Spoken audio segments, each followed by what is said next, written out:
Believe in Rams, episode 156. Man, do we have a lot to talk about. I'm Jake Ellenbogen. Joining me as always is my buddy over here, Cameron Lynch, who is your former Rams linebacker. And man, we could really use him on the roster. He did not tell me to say that. I'm saying that because the Rams are pretty much like F them defense, right?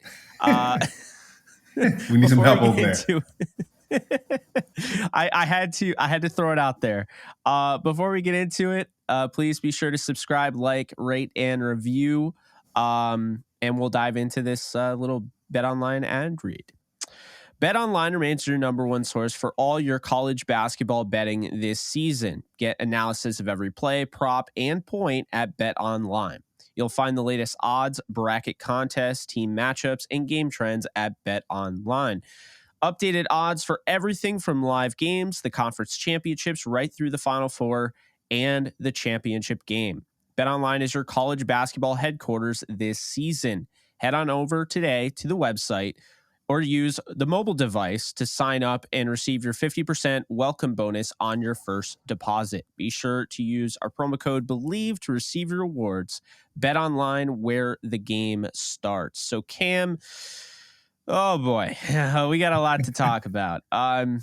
So I did mention, I didn't go back to the exact episode, but I know I mentioned to you there's a chance Jalen wouldn't be on the roster in 2023. I think I said around like week 14, week 15. And I wasn't happy when I was saying it. You know, I remember you were like, oh, really? You know, like it was, I didn't like saying it, but I was hearing some things.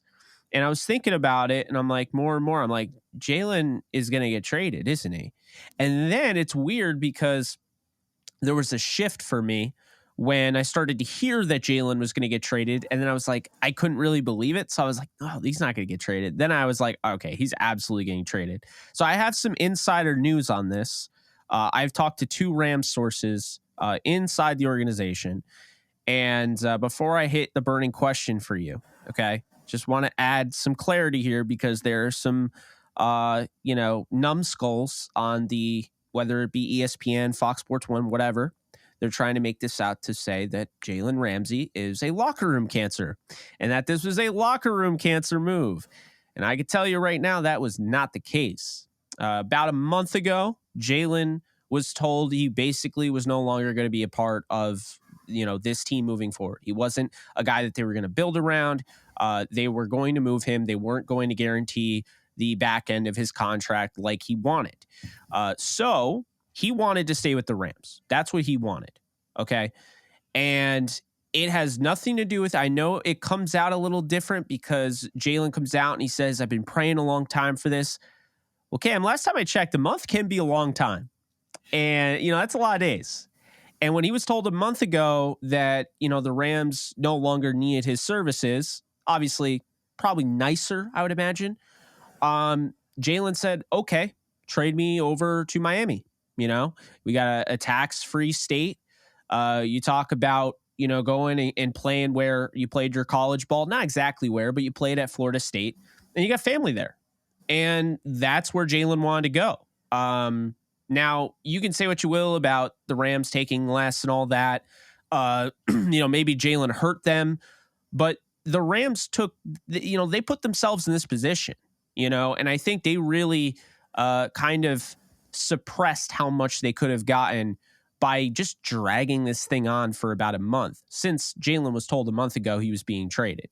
There were people in the organization, Cam, and I won't say how high up, but you would be surprised, that did not buy that he was getting traded. We're told he wasn't getting traded, and now here he is getting traded. So, burning question for you, is the Rams return, third-round pick, and Hunter Long for future Hall of Fame cornerback Jalen Ramsey acceptable? Absolutely not. Absolutely not, Jake. As you know, I'm sure Twitter knows your point of view there on that trade. Just a little bit. Yeah, it's disheartening to see. I think we talked about it before, just the lack of compensation for our trades. I think we talked about on the last podcast. It's like putting your finest furniture, your finest collectibles out in the yard and say, hey, this is for free. You got your fine china, you got your PlayStations, you have all the stuff you love in your home in the Rams house, and it's out on the yard for free. And, with Jalen, he didn't get anything for free, right? He got Hunter Long, tight end from Boston College. I played at Syracuse, so we never liked Boston College guys, but they do pretty well in the NFL. We talk about John Johnson coming from Boston College and other players, but I don't think that trade was fair. Number one, and then number two, my thought process is, what do the Rams want, right? What does Les need? What does he want? What is he thinking? Jake, a lot of times we discuss this, but some teams don't want to win, right? Sometimes their goal is just a little bit different than a championship or something else. So, I do realize that the Rams have to figure out how to balance their books, right? Which they're doing. But I'm not sure if this move, I'm not sure if they want to win next year. It's just not evident to me. I think we talked about in the podcast. It's hard to put people in seats when they know people don't want to win. And so this feels like a move where it's like, hey, we're going to rebuild. We're going to get rebuild and kind of get our feet underneath us. But Aaron Donald's halfway out of the door, right, from retiring. Matthew Stafford might be finished, in a couple of years or so. Do we want to win next year? That's my big question. That's my burning question, Jake, is do the Rams want to win next year? Oh, wow. We're getting dual burning questions this time around. Yeah. I'll be honest with you. I think the Rams want to do something they haven't done. They want to try and have a real rebuild. But they're in a weird predicament because they have an Aaron Donald contract who they feel committed to. Whether they feel like they should move him or not, they know the fan base would literally go into a frenzy. And that's a guy that, let's be honest here, he's probably going to have a statue of him doing the whole ring me thing outside of SoFi. If we're being honest here, if that's, the statue outside of SoFi, I will not be shocked. So I don't think they're going to, I think he'll retire a Ram. And then you have Stafford, right? And there was the talk, Lombardi comes out and he says, the Rams are definitely trying to move Matthew Stafford. They just can't, because I don't think they're definitely trying to move him. I think it was something like Jordan had mentioned, something to keep an eye on, Jordan Rodriguez of The Athletic, something to keep an eye on her podcast with Rich Hammond. She had said it was something to keep an eye on if the Jets did not get Aaron Rodgers, which it looks like by all accounts the Jets are going to end up with Aaron Rodgers. I get that because the Jets are one of those teams where they're all in. They're a quarterback away. They've put together a really good roster. Joe Douglas, the GM, has done a really nice job. They needed a quarterback. So if Rodgers didn't go there, Jimmy Garoppolo already signed. He was the backup plan to Rodgers and Carr. Carr's already with the Saints. Baker's in Tampa. There's not a lot of places you can go. Yeah. So at that point, it becomes a demand thing. And with that contract, the Rams might not have gotten a good return, but the Jets might have been like, hey, we're so desperate. And Matthew Stafford is already a top, 3 quarterback in his conference. He comes over the AFC. He already has that championship medal. He knows what it takes to win. He's already been around that. So now he's already been in this type of situation. We'll go, maybe we'll throw a first round. Maybe we'll throw 2 first rounders. We'll take on his deal. It's okay. We need to make this work because we need to be able to win a Super Bowl and bring a Super Bowl back to the Jets.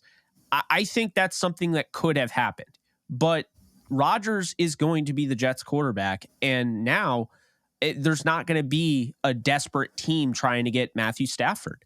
The only desperate team that would try to get Matthew Stafford is probably in the NFC somewhere. And that team is not going to get Matthew Stafford because the Rams still believe they can compete with the offense. They have a 3rd place schedule. I just looked at it yesterday. It's not a great schedule. And Cam, I'm not going to lie. I see them winning 8 to 9 games as it stands right now. And I think they're going to get better through the draft, right? But, that puts you in position to maybe make the playoffs, maybe. So here's what I will say. I think with Matthew Stafford, I think they're going to keep him. And I think next year, they're looking at 60 plus million that they freed up with those moves. They only freed up like 15 million this year. So you look at it and you're like, this year, this sucks. But next year, they freed up over 60 million in cap space. they're probably going to be able to flirt with that triple digit number depending on what happens. So that I could see. 2025 feels like the best bet to get back to the Super Bowl. 2024 seems a little too early based on what you're doing this year, but the best case scenario here is that their offense goes back to number one in the league, like McVay has had before. He did his first year with the Rams, and so they go, top of the league, and the defense is not horrible, but they're like okay. And the team is able to get in the playoffs and scare some teams. And then they prepare and they have something to build off of going into next year. I think this is not a team that can tank for Caleb Williams, which I'm sure you've seen on Twitter. Definitely. Okay. Definitely. It's not a team that can tank. And I'll tell you right now, if they tried to tank, the NFL would be all over them, because this team is good enough to win at least 4 games. I think they win 8 to 9. But you can't tell me they're going to be able to they're not going to lose 15, 16 games, which is what it's going to take to get the number 1 overall pick. Yeah. And Jake, I want to stick to that point. You mentioned the quarterback moving. Baker Mayfield going to the Buccaneers. that is funny. It's funny that happened, Jake, when it happened. So I'm in Tampa right now as we speak. So I go to this location in Tampa, downtown Tampa, and I'm hanging out with my fiance, our friends. We're just having a good time. And guess who walks up, Jake? Literally the same day, or before the Baker Mayfield move happens. Jason Light, the GM for the Buccaneers, he pulls up. Pulls up with this family out of nowhere. He's like, "Hey, son, like Cam used to play for us. We're talking to his wife. They buy us a drink, because we're getting awesome. married soon." So it was a good engagement. And of course, the day, so I'm wearing my Syracuse gear. We actually biked up to this spot from my house, and I'm wearing my Syracuse gear. And that day, Jake, I happened to be rebelling against the Tampa Bay community. Unfortunately, I'm literally wearing my Rams shorts from when I played at the Rams. So I'm like, oh my gosh, like I'm talking to Jason Light, and I have my Rams gear on, like what the heck is going on? And I kind of think about it, just the Rams and the Buccaneers relationship, where, I went from the Rams to the Buccaneers, back to the Rams, and then back to the Buccaneers. So I always talk about that relationship between these two teams as like a mom and a dad, right? Like, yeah. My parents were divorced when I was 4 years old. So I would, go spend time with my mom, go spend time with my dad. And so the relationship was similar. So to see a couple of days after that, to see Baker Mayfield go from the Rams to the Buccaneers, I'm like, I wonder if Jason saw those shorts and just reflected on our conversations like, hey, Cam did go from the Buccaneers to the Rams. Let's see what we can do here, Tom Brady just retired. The Buccaneers do need a quarterback. So Baker Mayfield going to the Buccaneers. I'm getting some mixed reviews, here in Tampa in regard to that, but it's been quite interesting, Jake, just to see that move there. And another thing, we're talking about quarterbacks. One thing that I didn't like seeing Mike White go from the Jets to the Dolphins. So at this point, is it like, wait, does everybody want the Dolphins to win in the AFC? Like, what's going on here? So it's been a lot of movement, but I would love to get your thoughts on kind of that quarterback free agency movement. Yeah, it was bizarre. I mean, of course, the 49ers get a 3rd round pick for Jimmy G because he's the highest paid one. But then they nullified it by signing Hargrave. So it's canceled out. To be fair, Hargrave is a fantastic player. It's not a bad thing that they did that, but it's canceled out. I think when you look at the quarterback landscape, you had your Andy Dalton go to the Panthers, right? You had Jacoby Brissett, who I liked a lot. He's going to go to Washington. You talk about Baker Mayfield.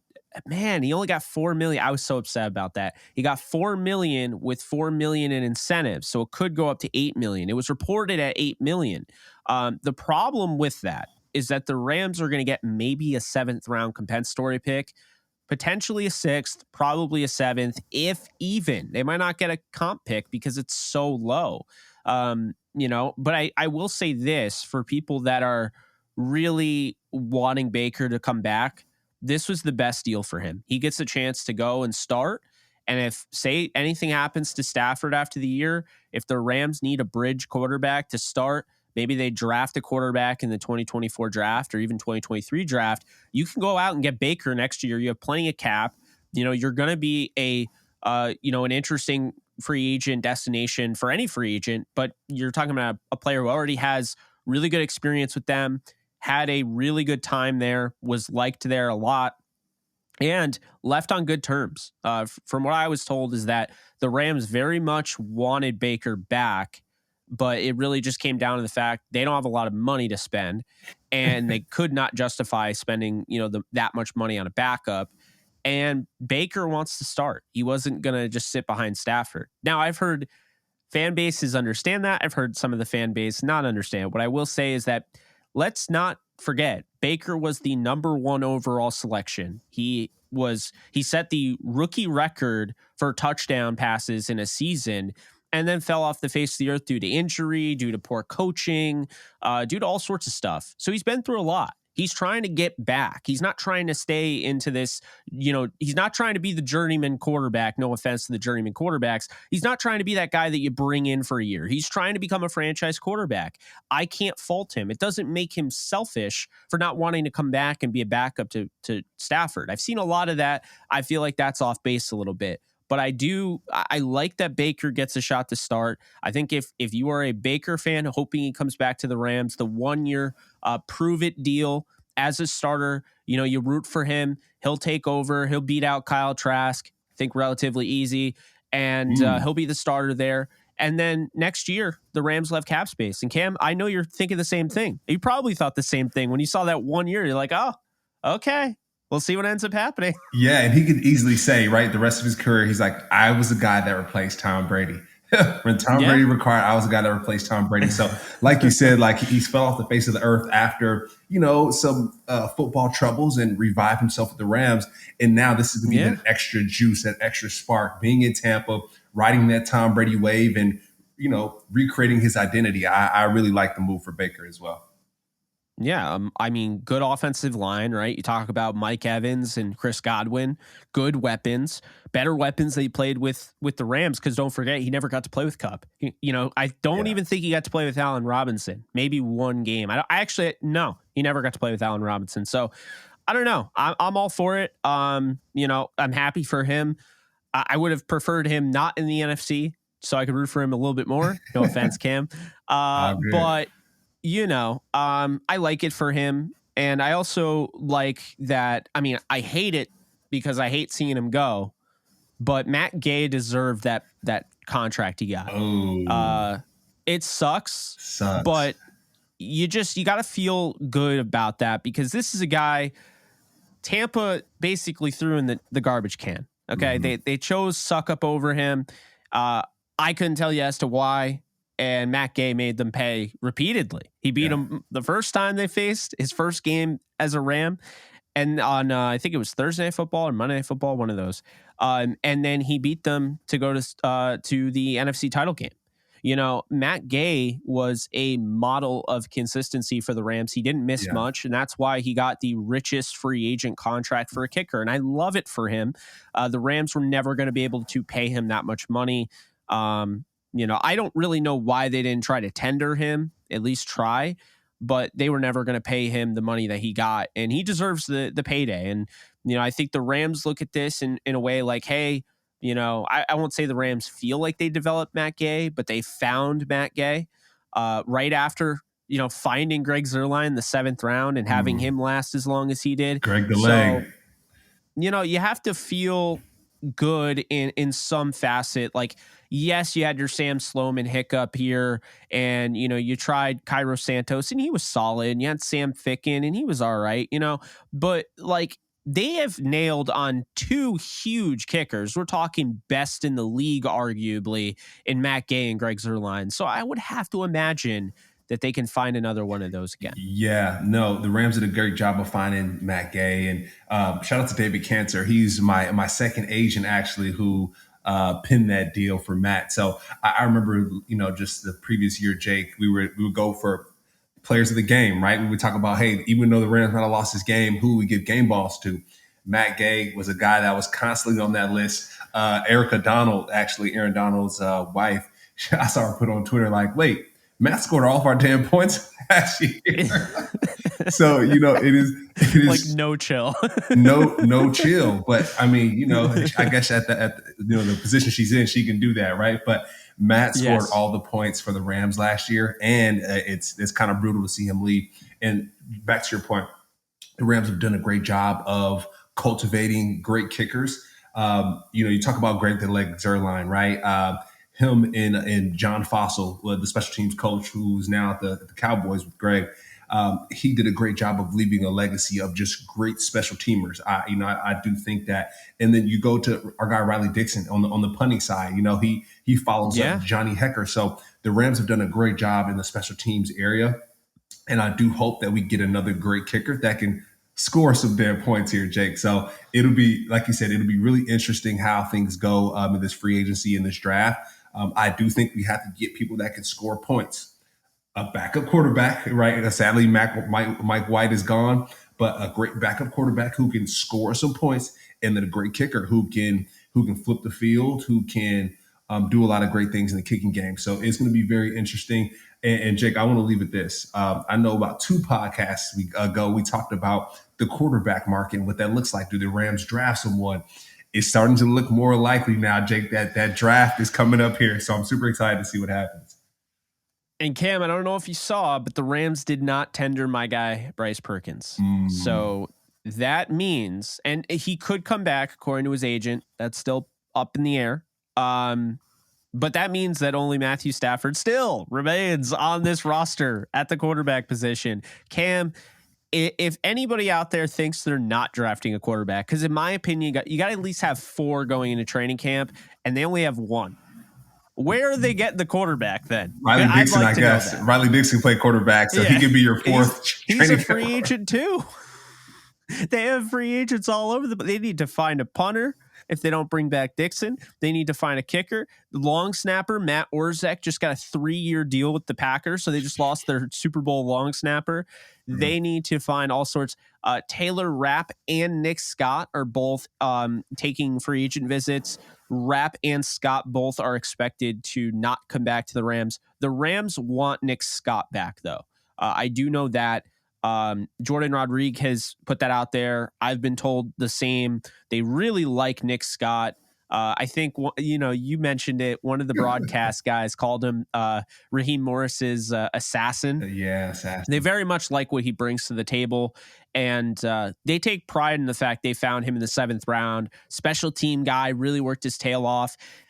I mean, there have been guys like that with the Rams. You talk about Rodney McLeod. I think he stands out immediately as just a UDFA out of Virginia that I don't think anybody really was like surprised that knew him, but the household name that he became to the point where he's going to the Eagles and the Colts and he's well known around the league now. Yeah, like he was a guy that like nobody really gave a shot to. He's a Bleep podcast too, Jake. He's a Bleep podcast too, so we probably should get him on here at some point. Yeah, we got it. 100%. I'm a big fan of Rodney, so still root for him and everything. So I mean that's the whole thing there, and I think they want Nick Scott back. I think right now Nick Scott's meeting with the Bengals, and they're like, well, come on now. Championship team, let's go. As long as you guys will take me with open arms after we beat you in the Super Bowl, then I'm here. Yeah, that's how it goes. That's how it goes. Sometimes when you beat a team, sometimes the team's like, hey, I kind of like him over there. Let's bring him on. Yeah, I mean, hey, what was it? Orlando Brown went over to the Bengals, and the Chiefs beat them to go to the Super Bowl. So there you go. But another one, I mentioned Taylor Rapp.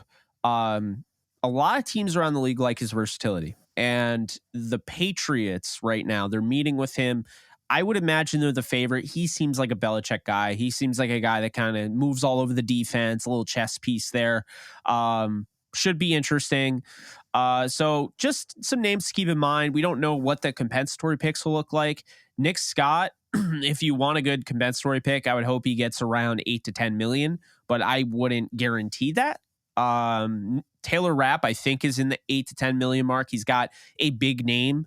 You have to keep in mind, this is a guy that, they go back to their draft board, be like, oh yeah, that Taylor Rapp, we did a lot of research on this. We would have picked him here.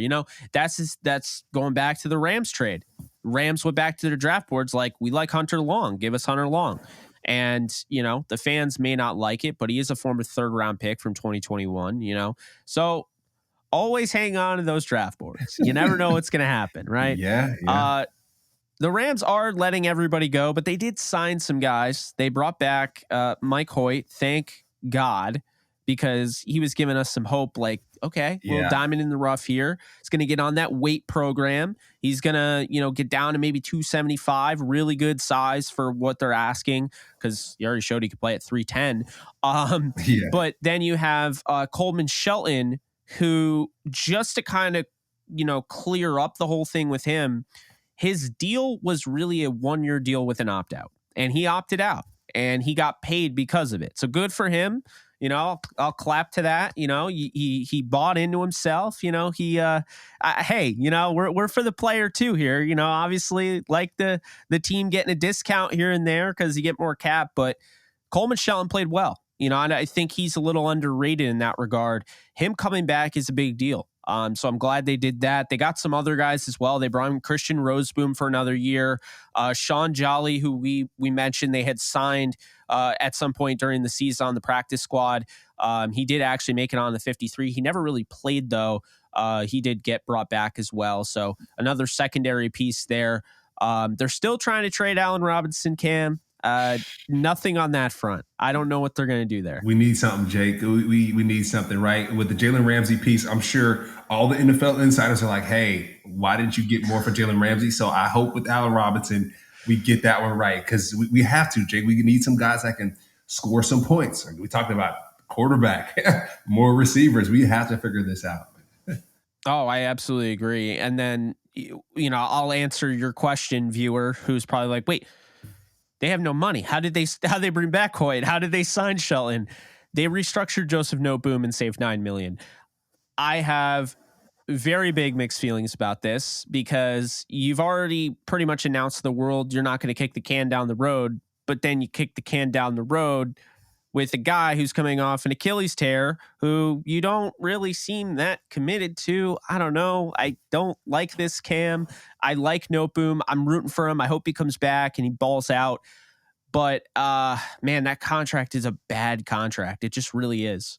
Yeah, I mean, it seems like a lot of the contracts, Jake, right now with the Rams aren't doing too well. So, it does beg, it does get me excited, though, Jake. I will say that with all the contract issues, with all the rebuilding this year, I do think after next year's season, if the Rams make a run, right, with a brand new team, it's going to be really attractive, number one, for other coaches, right? Because, like, hey, I love these coaches that are on the staff now. I would love to join and see what they've done to rebuild this house, right? Put the roof over, make sure there's covering. And then also, too, for players, it's like, okay, if they got rid of all their players, like, number one, like, I have to keep that in mind, because if I do go there, that could be me. I could be a Jalen Ramsey or a Todd Gurley or Alec Ogletree, right? That could be my future. Yeah. But also, if the Rams do really well, it could be like, whoa, this team is hot again.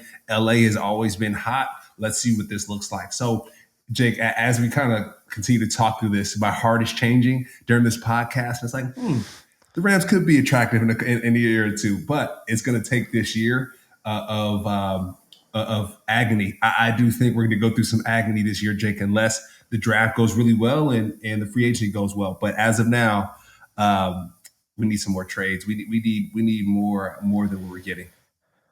Yeah, I was so bummed about the Ramsey trade, because I was like, if they can get in the first round, they could get their quarterback in the future. You know what I mean? They have enough ammo to trade up, and they could do that. And I would understand people saying, wait, you just said trade up. We hardly have anybody on the roster. Why would you do that?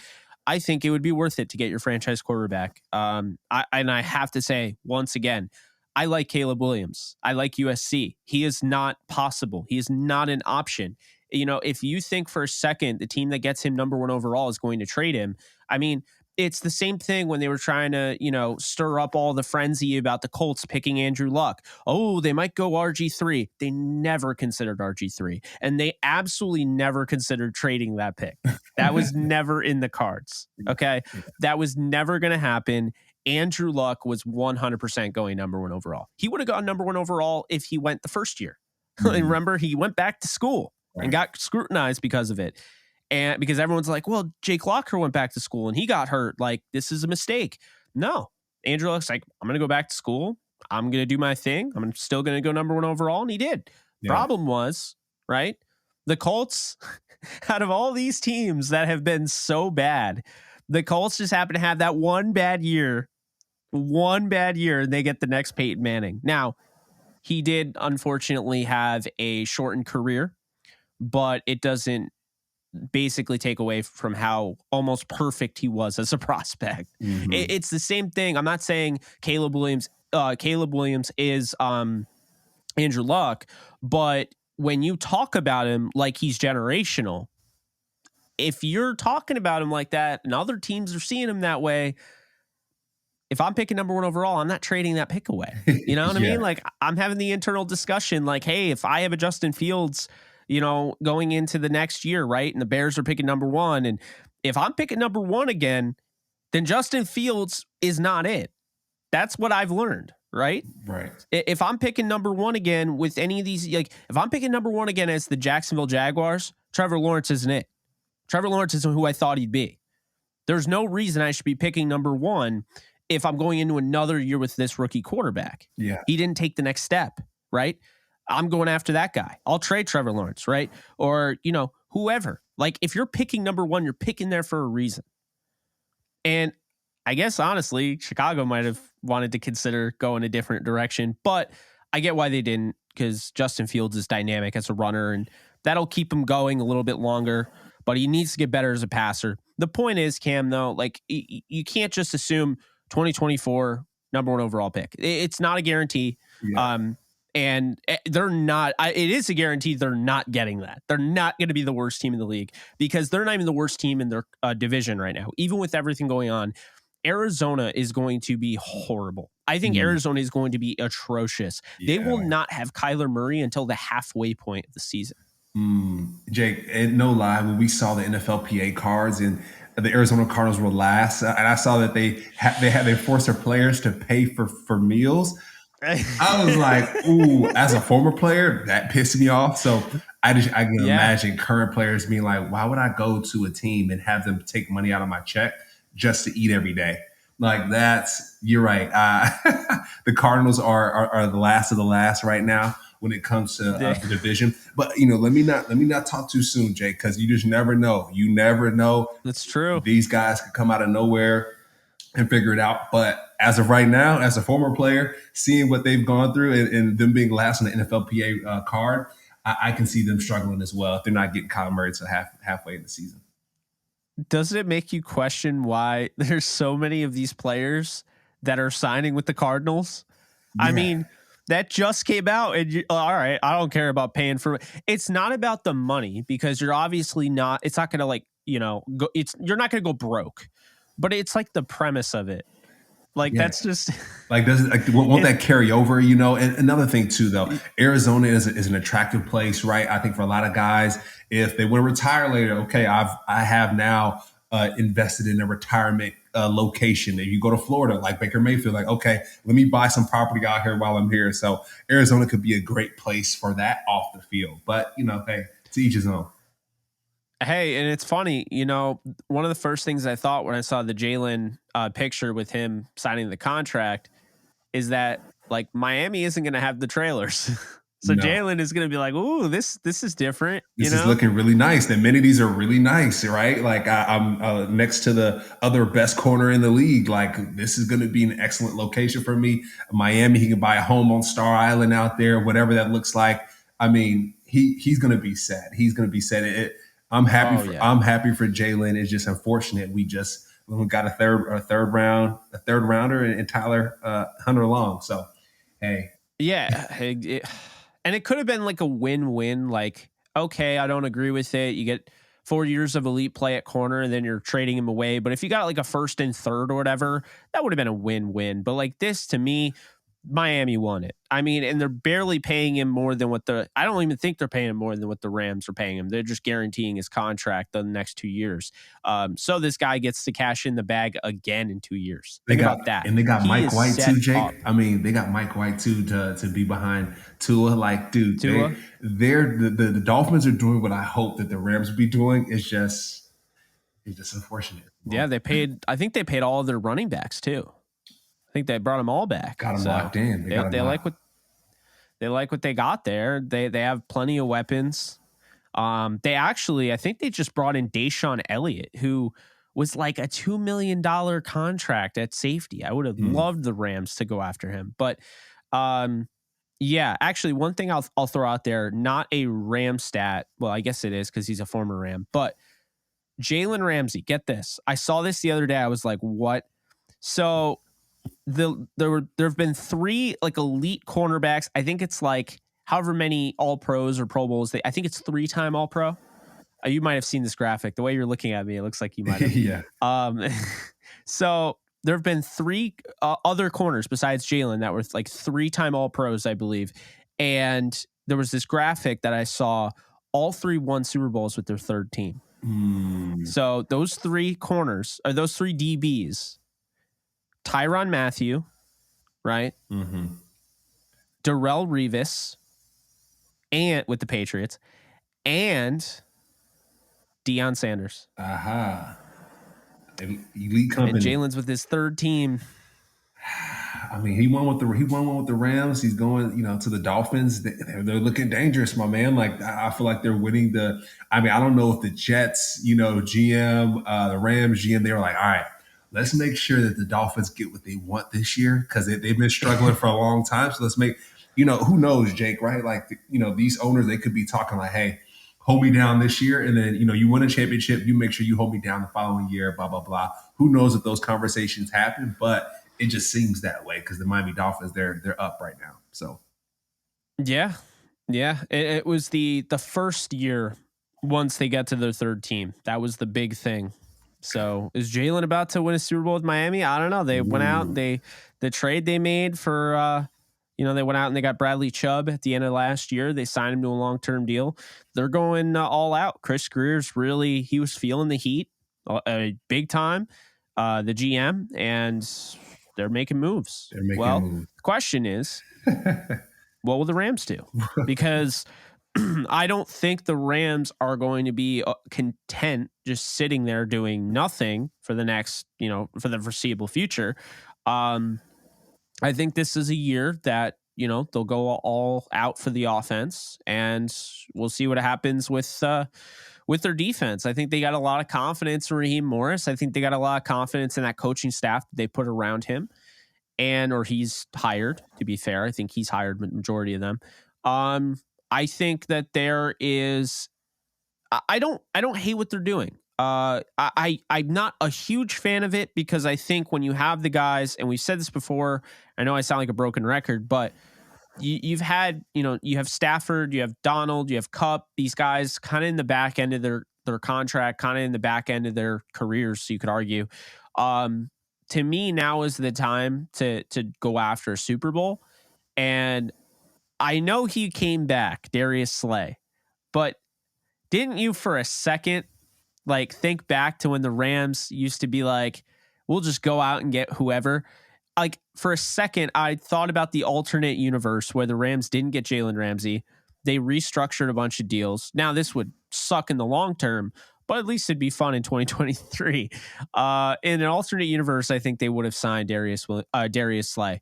I think he went back to the Eagles, but I think 100%, I think they would have been able to get him. I really believe that. I think the Rams would have probably traded picks to go out and make sure he comes to the Rams.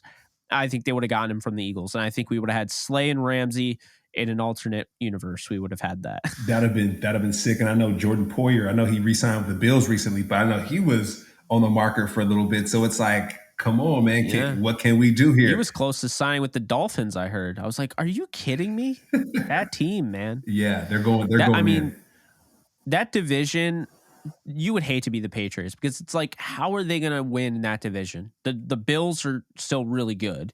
The Jets have Aaron Rodgers now, and we're a quarterback away. So if Aaron Rodgers just reverts back to his MVP season, no one really stands a chance. Then you have the Dolphins. If Tua stays healthy, he played very well when he was healthy. You know, he was arguably in the MVP conversation for a little bit. And then you have that elite secondary. You got the pass rush, Jalen Phillips. You had Bradley Chubb. You know, the offensive line isn't bad. I think it's a little underrated, you know. And then you have the weapons, Tyreek Hill and Jalen Watt. I mean, my God. Yeah, it's not Like, even funny. that division. And then you're the Patriots and you're like, we signed Juju Smith-Schuster. Like, you know, it's like, you know, woohoo. Yeah, it's gonna be interesting in the AFC, like you said. The NFC, you know, there's a lot of moving pieces, so you know we'll see what happens. Jake, I think Allen Robinson. I think he's our last hope, man, to get somebody really good in this free agency. We're gonna need some juice, man, because it is looking like a rebuild. You just named it. You said you got Aaron Donald, Cooper Kupp, and then Matthew Stafford. Like that's it. You know, everything else relying on the coaches, relying on just the energy that LA brings, the Rams fans bring, but that's pretty much it. So, you know, at this point, Allen Robinson, he's our hope to like get on the up and up, or the draft. You know, we'll see. I'm very curious what direction they're going to go in with the young guys because, like, are you sold on Jacoby Durant, Darion Kendrick, and Robert Rochelle? Because, like, for me, I wouldn't be surprised if they're like, you know what? Your market's kind of dry. This is wave 3 of free agency. Come on back over, Troy Hill. Just come back over. Be our veteran. We need a guy, you know, and it wouldn't be that expensive. I don't think. I think Troy Hill would probably be like a great fit, you know, if he were to stay with the Rams. You know, that veteran guy that, I mean, he came from nothing, you know.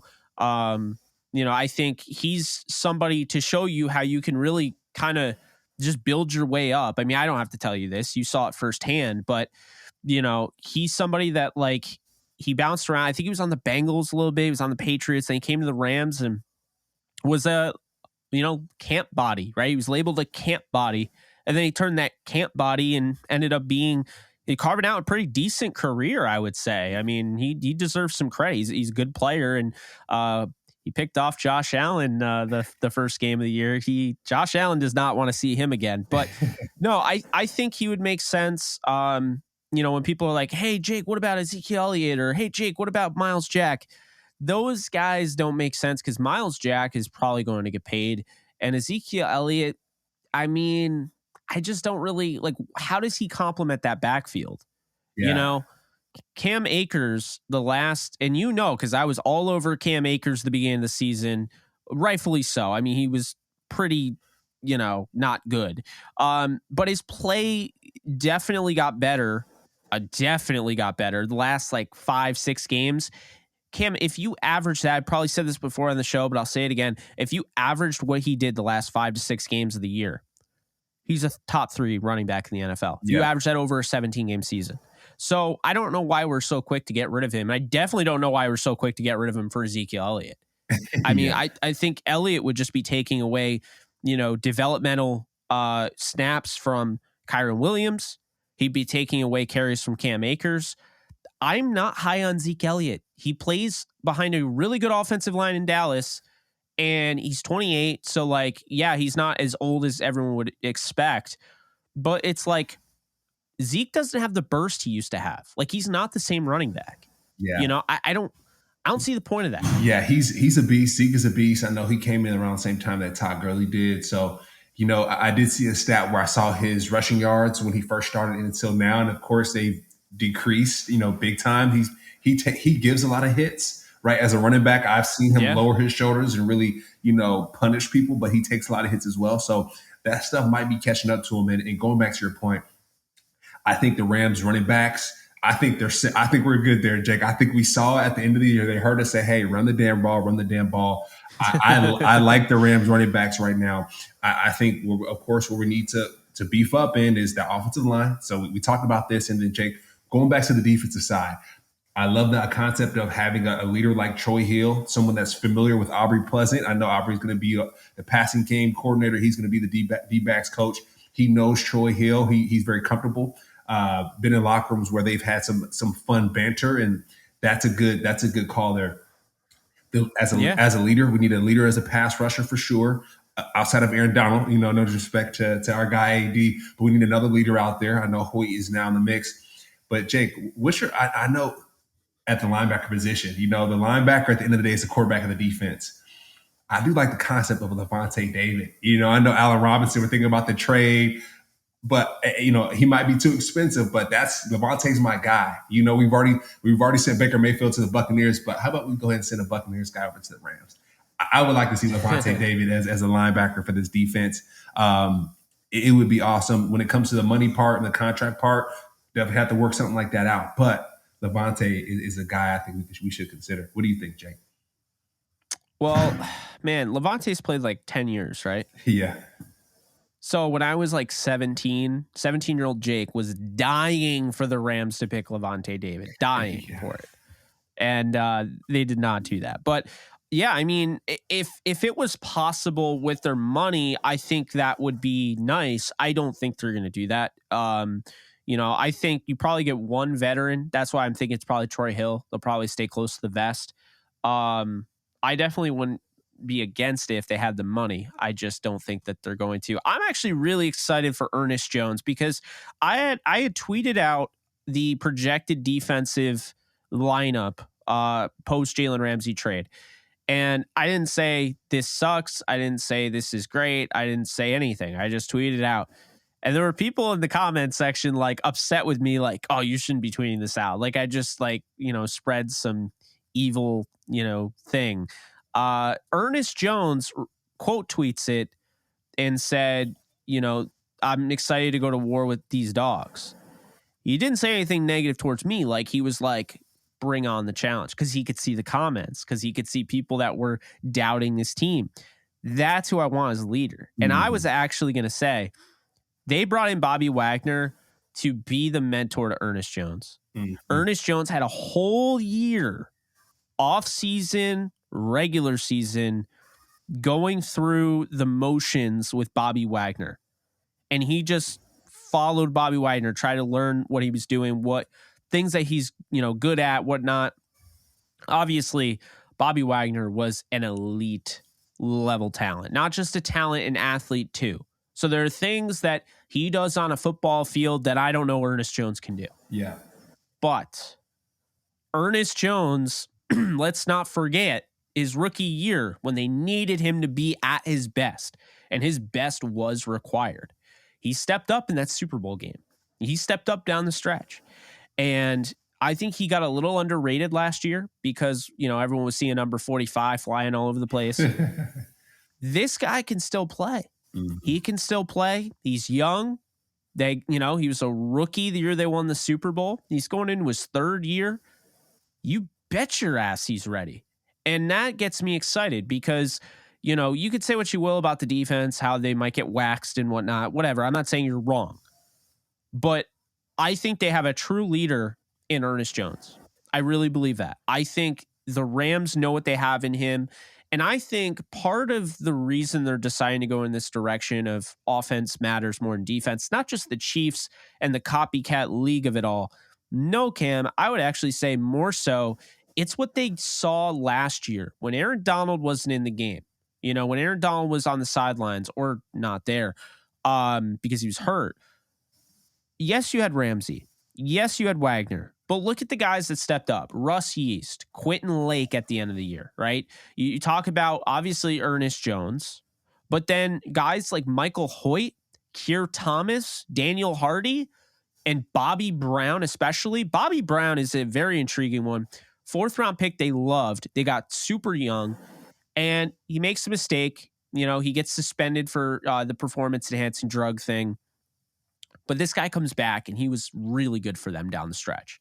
So now all of a sudden it's like, maybe we don't need Craig Gaines. Maybe we don't need to pay A'Shawn Robinson. Maybe we like those comp picks more than having that player because we got Bobby freaking Brown, And I think that's the blessing of it is I think when you have a season like that, you really find out what you're made of. And I think the Rams took kind of towards the end of the year, like, man, these guys are playing as tough as possible. And I mean, we're not playing for anything. We're 5-12, and you got Bobby Brown going out there. He gets a sack. He's freaking out, excited and everything. I think you mentioned it, kind of that youthful exuberance we've talked about a few times. I think that's part of why they're doing what they're doing. They're thinking, hey, we have Aaron Donald. He's a key leader. He's a key piece. He can dominate. He's going to make it easier on the secondary because of what he can do in the trenches. He'll help out the edge defenders because of what he can do in the trenches, forcing double teams, sometimes triple teams, getting these guys one-on-one matchups. Now, all of a sudden, your pass rush is helping your secondary. Aaron Donald in the interior is helping your outside backers, right? Then your linebacker and Ernest Jones, who can play and run support, who can come up and make a tackle, who could stick his face in the fan, for lack of a better term. Ernest Jones can be that guy. So now you have everything, right? I'm not saying this defense is going to be top 10, but I do trust Raheem Morris, and I do see kind of the direction they're going in. It doesn't mean I have to love the direction they're going in, but I understand where they're coming from, and I think it really happened because, let's be honest, Cam, if this team just faltered down the stretch, they were in every single fourth quarter. Going into every single fourth quarter, they were in every single game except for the Chargers game. And the Rams, the brass probably looked at that, was like, hey, maybe we don't need these stars everywhere. Maybe we need to just focus on the offense. I mean, we had stars on the offense and couldn't, muster points. Yeah. So let's put more emphasis on the offense. Maybe that's what's happening. Yeah, no, and I love you defending Ernest Jones, right? You have a good point there. It's like at the end of the day, let's figure out what we're made of. And you realize Ernest Jones stepped up Super Bowl, and this past season he's been groomed properly by Bobby Wagner. I know I mentioned Levante David. I just looked it up. He signed back with the Rams the other day. So that's off the table, unfortunately. Gotcha. That's unfortunate. But when it comes to leadership in general, I think if they're going to get it from the coaching staff, so that's number one. From the defensive backs, right? You sign a Troy Hill back to make sure you get that umph again. And then your Ernest Jones, the way you defended him, I'm sold on Ernest. I'm sold at this point. He's locked in. If he showed you love on Twitter, and Bobby Wagner gives him the thumbs up just from the time that he's been at the Rams and help groom him, then hey, let's rock and roll, Jake, and let's kind of see what the Rams are made of. You got Jacoby Durant, in the back on the back end as well. I think he's going to emerge as one of those leaders. I would love to see some more veteran presence back there. Just like you got some older guys who have been around the block a little bit that they may not have to start, Jake, but they're on that team to really show these young guys the ropes. I think that would be really cool, but. We'll see. The Rams are looking at their the roster right now and saying, hey, y'all have to step up. All of the leaders, these guys are out now. The guys that are in this locker room, you have to step up, and we have to do, work with what we have. So next year is going to be interesting. I do think the following year is going to be a very great year for the Rams because of the team that they're building and working with now. They can go out and win some games. So we'll see, Jake. I know a lot of the drama happens on Fridays. I know today's a Thursday, so maybe some more drama at the end of this week, but we'll see. That'll be like a go figure moment where like something will happen tomorrow that will make this podcast like literally stale. Like everything we said will just be like nullified because that's how it works. We'll just be like, oh yeah, I think they could sign a guy like this. And then, Mike White goes off and signs with the Dolphins, like you were mentioning. I was like, that is so typical. But to your point, that veteran presence, I think that's Troy Hill. Mm-hmm. I think that seems the most realistic. If Rams fans out there, if you're looking for who are we going to sign, Jake? Honestly, it's probably going to be a re-sign of Troy Hill. That's who I think right now. That's my prediction. I think they go out and they get that vet. That doesn't mean that's the only thing they'll do, but it's the only thing I think they're going to do, honestly, outside of maybe bring back, some of their guys. I don't think they're really going to go out of, out of the organization, get anybody. Not that I know of. The Allen Robinson trade, Cam, if they don't get that done, soon, then I think the Rams will probably do that post June 1st, which would save them more cap space. But now all of a sudden, yeah, it saved you more cap space, but free agency is like over, right? So Yeah. it's kind of whatever. You're basically putting it into 2024. So I don't think that's what the Rams want to do, but it's going to be hard to trade him. He is looking for a trade with his agent. So we'll see what ends up happening on that. That is really the big news for the Rams. If you're going to monitor anything, and I've said it, I think the domino that has to fall is Allen Robinson getting traded. If Allen Robinson is traded, the Rams might be able to do some other stuff. If he is not, I don't know what the Rams are really going to do. Yeah. I think it'll be the draft, and you got a second, you got 2/3, you don't have a fourth, but you got 3/5, you got, I believe, 3/6 and a seventh. You got like 10 or 11 picks. I think it's 11. It's a lot of picks, and I think there's opportunity being at pick 36. You can trade down in the second round, and you can get another third. I know there are people like rolling their eyes like, no, I'm not trading down again. But no, hear me out. You trade down the second, you get another third, maybe a fifth. Now you have 13 picks. I mean, not to quote a GM that didn't work out with the Browns, but remember Sashi Brown when he said, we're not always going to hit on all our picks, so we want as many picks as possible to have a chance to hit on one. Not a great quote, but I see what he was saying is that you want a lot of picks. And the Rams, let's be honest, we need them. They need picks. Yeah. And they need to hit on these guys like no tomorrow. Yeah. They really do. Mm-hmm. I mean, you could say what you will about their cap space next year and saving money. What cannot go unstated is that while they're saving money, while they'll have 60 or 70 million in cap space, there's something here that needs to be said. Okay, because the fact of the matter is that if you have 60, 70 million next year, that also means there are guys coming off the books. That also means there are holes that you have to fill, guys that you have to replace, guys that you might have to bring back. Mm-hmm. That's not 60, 70 million onto this roster, So I think we kind of lose sight of that sometimes. And that's kind of my vibe, this year. You only have, 42, 43 players on the active roster right now. Mm-hmm. How do you, Cam, I don't even know how they're going to get to 90. Yeah. I don't think they have enough money to get to 90. I'm just being honest. Yeah, you saying that, Jake, I think that's just more emphasis that Allen Robinson trade has to go really well, and then the Rams have to win with these draft picks, right? When the Rams fans watch this draft, we should expect all of those players to be contributing and to win football games, right? And I think that's gonna get folks in the seats, but that has to be our move because, like you said, there's only 40-something guys on the roster. We're going to draft a couple of them. I need to be seeing a lot of those draft picks starting on offense, defense, and special teams to go win some football games. And if not, the guys that are on this roster right now to go get that done because we've sold the farm. We sold the farm. We needed some guys to come in and contribute right away. I 100% agree. And for that reason, I feel like obviously great decision to go out and trade for Jalen Ramsey, 2 first-rounders and a fourth. It was steep, but it made sense.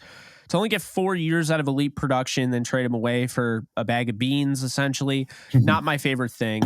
And then, this kind of goes back to, kind of wrapping up the show here. This kind of goes back to when we were talking about Brian Burns and how I got really excited about Brian Burns and all of that. But now it's like, if this is the way they're going to kind of build their team, to me, I'm not making a big splash move, trading away multiple first-round picks so I could have 4 years of a guy. I want him to be a cornerstone piece, And I don't know if that was ever what the Rams wanted, and maybe things changed. But it's a very puzzling move, and it's not something. And I will say, like, I've gotten a lot of get over it on Twitter. Cam, I think it's possible to never get over something. Like, for instance, I've never gotten over the fact that the Rams released John Franklin Myers. Mm-hmm. They caught him for nothing. I've never gotten over that. Okay. Never gotten over the fact that the Patriots cheated the Rams out of the first Super Bowl. Never gotten over that. I mean, I live with it, right? But I've never gotten over it. Yeah, I want to You say know? forgive, never forget, right? Forgive the Rams for Yeah. trading away Jalen and all those issues, but never forget because history repeats itself, Jake. And to be able to do your Yeah. job properly, and to be able to deliver information and news to our fans and people that are listening, we have to know our history. So Exactly. forgive, but never forget. History repeats itself. You don't believe me? Aaron Rodgers and Brett Favre are going to the same team. Mic drop. I'm sorry. I saw somebody's like, dude, the NFL script is out and it's Aaron Rodgers going to the Jets, just like Favre did. And they broke it down and they had like this almost the same number of wins, the same number of completions at this point, same number of games, same number of years. It's crazy.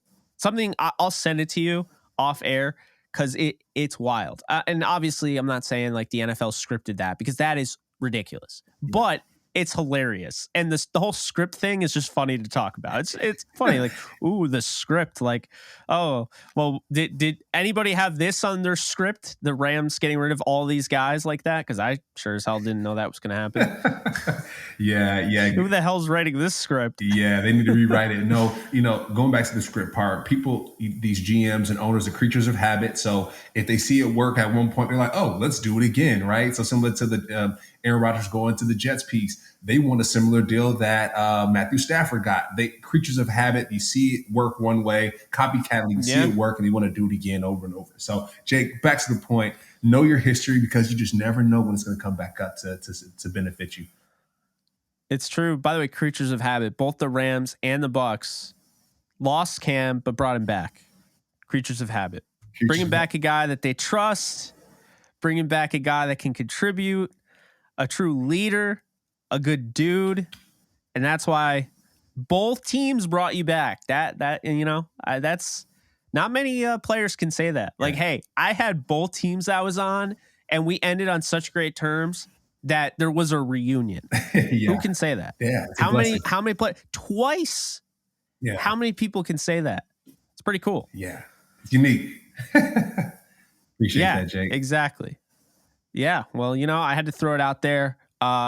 Hopefully you'll let me know if they call you to go play next to Ernest Jones. At this point, I think we're gonna need you right now. I don't know how they're gonna be able to make that 90-man roster out. It's not. I don't think they have to get to 90, but as a joke though, I really don't know how they're gonna make the 90-man roster. Yeah. So hey, the jokes will keep coming as long as Cam doesn't shut me down. I'll keep mentioning it. But that's gonna do it. You have any final thoughts, Cam? No final thoughts. It's free agency period is wild, but hey, Rams fans, stay in there. Next week we'll be back with some heat. So hopefully no cussing, oh, Rams, why'd you do this? Flipping tables. But hopefully some more positive news. Yeah, I mean, the only way you'll get us cussing is if they go and they trade Stafford and Cup at this point. Yeah. So exactly. Which is not happening. So all right, I won't say it's not happening. It's not likely happening, but you'll never rule anything out when it comes to the Rams. Anyway, that is the show. Hope you guys enjoyed. Be sure to subscribe, like, and comment, rate, review, all that jazz. Go follow my guy, Cameron Lynch, at Cameron Lynch 50 on Twitter. Go subscribe to his YouTube channel. Link is in the description. Still trying to get all those videos up. YouTube is a pain, let me just tell you right now. But our thank you for our sponsor, betonline.ag. That's going to do it for us. You guys take care. We'll see you guys soon.